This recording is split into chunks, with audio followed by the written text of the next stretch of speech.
हरियाणा के सरकारी स्कूलों में देश भर से ट्रांसफर होकर आ सकेंगे शिक्षक। लागू हुई राष्ट्रीय शिक्षा नीति। हरियाणा सरकार ऑनलाइन तबादला नीति को पूरे देश में लागू करेगी। इससे राज्य में शिक्षकों की कमी नहीं रहेगी। जीजेयू हिसार और दीनबंधु छोटू राम यूनिवर्सिटी मुरथल में हिंदी में यूजी लेवल पर इंजीनियरिंग पाठ्यक्रम शुरू होंगे।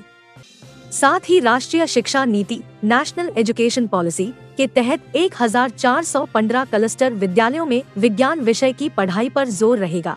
हरियाणा के सरकारी स्कूलों में शिक्षकों की कोई कमी नहीं रहेगी। प्रदेश सरकार ने राज्य के प्रत्येक स्कूल में हर छात्र को पढ़ाने के लिए पर्याप्त शिक्षक उपलब्ध कराने की कार्य योजना तैयार की है। शिक्षकों की ऑनलाइन ट्रांसफर पॉलिसी को हरियाणा सरकार पूरे देश में लागू करेगी।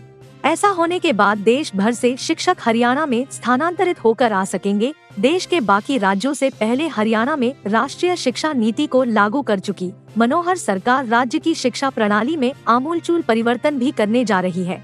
इसके बाद सभी डिग्री धारकों को एचटेट उत्तीर्ण कर लेने के बाद उनकी भर्ती शिक्षक के तौर पर राज्य सरकार के स्कूलों में हो सकेगी। साथ ही जीजेयू हिसार और दीनबंधु छोटू राम यूनिवर्सिटी मुरथल में हिंदी में यूजी लेवल पर इंजीनियरिंग पाठ्यक्रम शुरू किए जाएंगे। केंद्र सरकार की नई राष्ट्रीय शिक्षा नीति को मनोहर सरकार अपने यहाँ लागू कर चुकी है। वर्ष 2025 तक यह पूरे प्रदेश में लागू हो जाएगी। नई शिक्षा नीति के माध्यम से सरकार प्राथमिक से उच्च शिक्षा तक विद्यार्थियों के प्रतिभा स्तर को ऊंचा ले जाना है।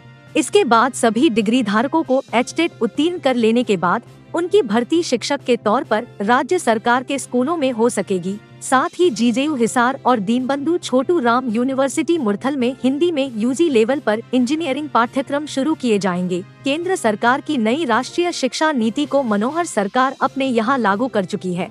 वर्ष 2025 तक यह पूरे प्रदेश में लागू हो जाएगी। नई शिक्षा नीति के माध्यम से सरकार प्राथमिक से उच्च शिक्षा तक विद्यार्थियों के प्रतिभा स्तर को ऊंचा ले जाना है।